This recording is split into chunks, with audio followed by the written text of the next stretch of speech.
السلام علیکم ورحمۃ اللہ وبرکاتہ۔ الحمد للہ حمدا کثیرا طیبا مبارکا فیہ،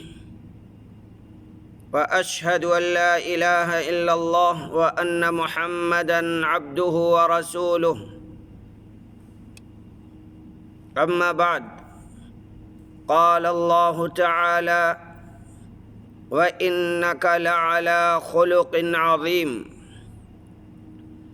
محترم اسلامی بھائیوں، ہمارے پیارے ملک ہندوستان میں اس وقت افراتفری کا ماحول ہے۔ بنیاد پیارے نبی محمد صلی اللہ علیہ وسلم کی شان اقدس میں گستاخانہ کلمات ہیں۔ میں سمجھتا ہوں صرف اس کے کہنے والے ہی ذمہ دار نہیں ہیں، بلکہ وہ میڈیا بھی اور وہ میڈیا چینل بھی ذمہ دار ہیں جنہوں نے یہ بیہودہ باتیں بولنے دیا، پھر اس کے بعد چینلوں پر بیٹھ کر دنگل بازی کراتے ہیں۔ اس میں کچھ مسلمان چہرے ہیں جو میڈیا پینل میں بیٹھتے ہیں، جن کے اندر نہ علم ہے نہ حکمت ہے، نہ بات کرنے کا سلیقہ ہے۔ انہیں کون بھیجتا ہے، کون آنے دیتا ہے اور کون بلاتا ہے؟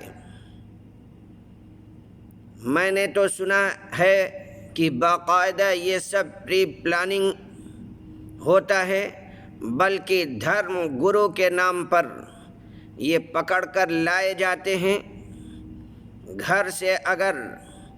ٹوپی بھول جاتے ہیں تو ٹوپی پہنائی جاتی ہے، ٹوپی پہنائی جاتی ہے، پھر ان کے سر پر دھرم کا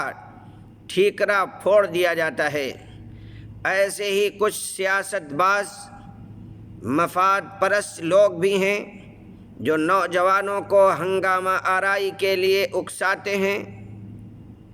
اور پھر انہیں فساد کی آگ میں جھونک کر پتلی گلی سے نکل جاتے ہیں۔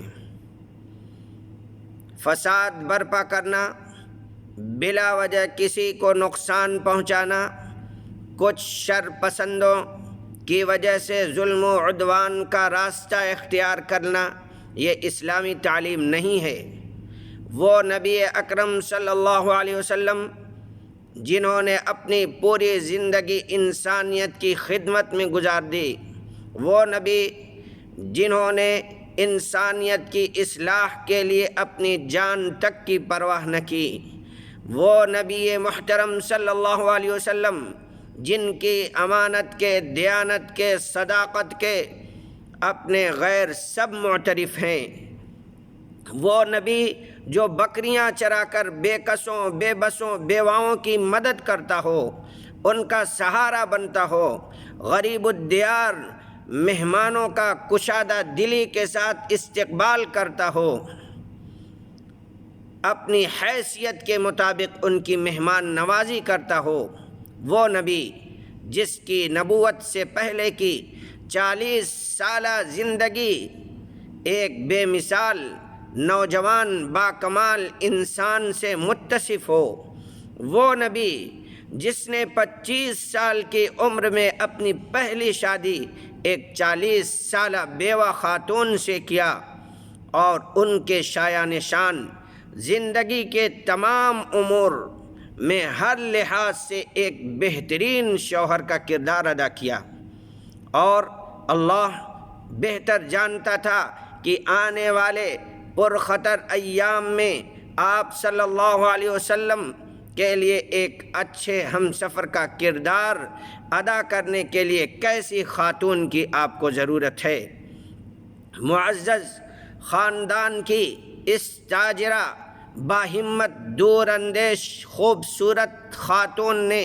آپ کی ہر طرح سے، ہر لحاظ سے بہترین ہم سفر، ہم نوا و ہمدرد بن کر ہر موڑ پر آپ کا ساتھ دیا، آپ کی ہمت کو کبھی ٹوٹنے نہیں دیا۔ جب تک زندہ رہیں آپ نے کوئی دوسری شادی نہیں کی سوائے ابراہیم کے، انہی سے آپ کے تمام اولادیں یعنی 2 بیٹے اور 4 بیٹیاں ہوئیں، وفات کے بعد بھی آپ کا برابر ذکر خیر کرتے اور آپ کے ذہنوں میں دوڑتی رہیں۔ سوائے عائشہ رضی اللہ عنہا کے تمام بیوہ عورتوں کو اپنی زوجیت کا شرف بخشا اور ایک بہترین شوہر ہونے کی نظیر پیش کی۔ نبی ہونے کی حیثیت سے آپ کی دعوت کے مخالفین چاروں طرف ہیں، مگر آپ کی ذاتی زندگی، خانگی زندگی میں ایک نقطے کے برابر بھی کسی کو اختلاف کرنے کی، اتہام و الزام کی، عیب نکالنے کی جگہ نہیں مل رہی ہے، بلکہ آپ کی خانگی زندگی کا ایک پہلو ایک خوشگوار، باوقار، پیار و محبت سے سرشار، پرامن اور سدا بہار خانگی زندگی کا ایک عظیم پہلو ہے۔ پہلی بات کہ آپ نے یہ تمام شادیاں اللہ کے حکم سے کیں، اس لیے آج کے ان 2 ٹکے کے لوگوں کو، جن کو جو پیسوں پہ بولتے ہیں، پیسوں پہ کھیلتے ہیں اور پیسوں پہ بکتے ہیں، ان لوگوں کو کوئی حق نہیں ہے۔ دوسری بات یہ کہ ان کے پیچھے عظیم حکمتوں کا راز پنہا ہے۔ ان امہات المومنین نے امت کی مدد کی، اس امت کو جوڑنے اور نبی اکرم صلی اللہ علیہ وسلم کی دعوت کو آگے بڑھانے میں اہم رول ادا کیا۔ اس لیے آپ پر بے جا اعتراض کرنے والے جاہل، ظالم اور ناانصاف ہیں، اور سیرت رسول صلی اللہ علیہ وسلم پڑھ کر اپنے گھروں کو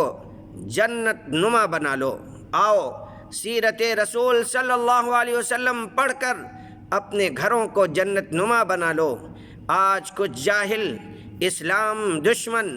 بے وقوف اور کم عقل لوگ آپ کی شان میں گستاخی کرتے ہوئے کہہ رہے ہیں کہ آپ نے عائشہ رضی اللہ عنہا سے 6 سال کی عمر میں نکاح کیا اور 9 سال کی عمر میں رخصتی کر کے بیوی کی حیثیت سے اپنے گھر لے کر کے آئے۔ یہ ظلم تھا۔ یہ بیوقوف اسلام کے دشمن اور ان کے اس جہالت کی انتہا ہے، ان کے اس جہالت کی انتہا ہے، کیونکہ اس وقت جب آپ کی پوری قوم مخالفت کر رہی ہو، آپ کی دینی دشمن ہے، مگر کسی نے اس پر انگلی نہیں اٹھائی، کیونکہ اس وقت یہ کوئی عیب تھا ہی نہیں۔ اور اگر عیب ہوتا سن لیجئے، اور اگر عیب ہوتا تو اس وقت آپ کے دشمن جو چاروں طرف سے یلغار کر رہے ہیں، آپ کے دشمن آسمان سر پہ اٹھا لیتے۔ ارے اس وقت کو تو چھوڑو، آپ کی شان میں یہ گستاخانہ کلمات کسنے والے،